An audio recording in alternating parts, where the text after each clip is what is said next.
2024년 12월 4일 수요일 매일 성경입니다. 본문은 구약 성경 아모스 1장 1절에서 2장 3절까지입니다. 제목은 이스라엘과 열국에 대한 하나님의 심판입니다.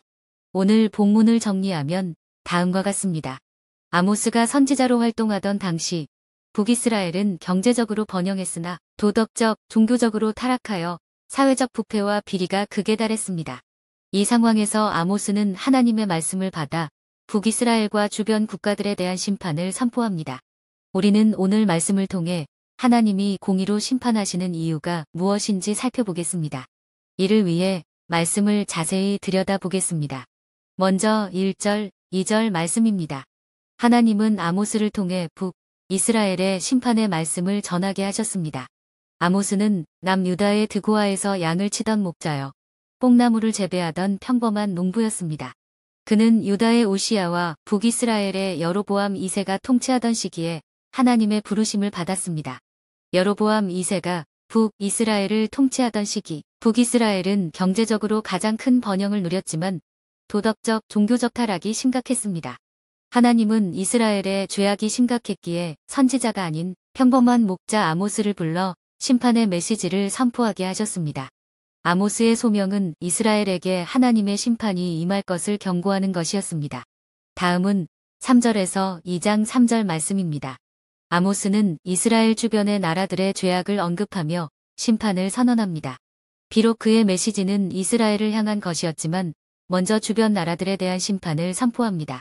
이들 나라는 힘없는 나라를 침략하고 반인륜적인 악행을 저질렀습니다.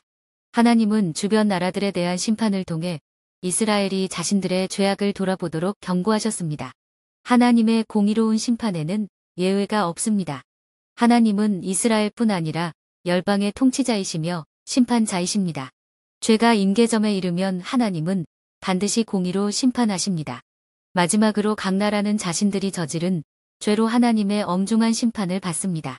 다메섹은 길르앗을 잔인하게 압박한 죄, 가사는 전쟁 포로들을 에돔에 팔아넘긴 죄, 두로는 주변 나라들과의 계약을 파기하고 포로를 팔아넘긴 죄, 에돔은 형제인 야곱의 자손에게 포악하게 행한 죄, 암몬은 영토 확장을 위해 다른 나라 백성을 무자비하게 학살한 죄, 모압은 에돔 왕의 무덤을 파헤쳐 뼈를 불사른 악행을 저질렀습니다. 이를 모두 하나같이 폭력과 잔혹함으로 죄를 저질렀습니다. 하나님은 무고한 희생을 낳는 범죄를 결코 묵과하지 않으십니다. 모든 행위에는 하나님의 공의로운 심판이 따른다는 사실을 기억해야 합니다. 말씀을 맺습니다. 하나님의 공의로운 심판은 단순히 과거 이스라엘과 열국의 죄를 징벌한 역사적 사건으로 그치지 않습니다. 하나님은 여전히 열방의 통치자이시며 공의의 심판자이십니다. 인간의 탐욕과 폭력이 무고한 희생을 낳고 약자를 짓밟는 구조적 악이 지속될 때 하나님은 이를 결코 묵과하지 않으십니다. 하나님의 공의는 우리를 두렵게 하지만 동시에 자비와 회복의 길을 여십니다. 결국 하나님의 심판은 단순한 징벌이 아니라 인간을 회복하고 새롭게 하기 위한 초청입니다. 복음은 단지 영혼 구원에 그치지 않고 이 땅에서 정의와 평화를 이루는 삶의 실천으로 나타나야 합니다. 묵상을 위한 질문입니다. 하나님이 오늘 이 시대 우리의 공동체를 향해 경고하신다면 어떤 죄를 지적하시고 무엇을 회개하라고 하실까요? 묵상 실천과 적용입니다. 먼저 하나님은 사회적 약자와 고통받는 자들에 대한 관심과 사랑을 강조하십니다. 하지만 오늘날 교회와 공동체는 종종 이러한 책임을 외면하거나 간과하기 쉽습니다. 우리는 주변에서 불의하게 대우받는 약자나 소외된 이웃은 누구인지를 주의 깊게 살펴야 합니다. 불의와 차별에 침묵하지 말고 공의와 사랑으로 그들을 도와야 합니다. 다음은 형식적 신앙과 삶의 이중성입니다. 이는 예배와 신앙이 삶으로 이어지지 않는다는 점입니다. 하나님께서는 단순히 예배의 행위를 원하시는 것이 아니라 삶 속에서 나타나는 진정성과 순종을 원하십니다. 하나님은 제사와 의식이 아니라 공의를 행하고 인자를 사랑하며 겸손히 하나님과 동행하는 삶을 요구하십니다. 성경은 말씀을 듣기만 하여 자신을 속이지 말고 행하는 자가 되라고 말씀합니다.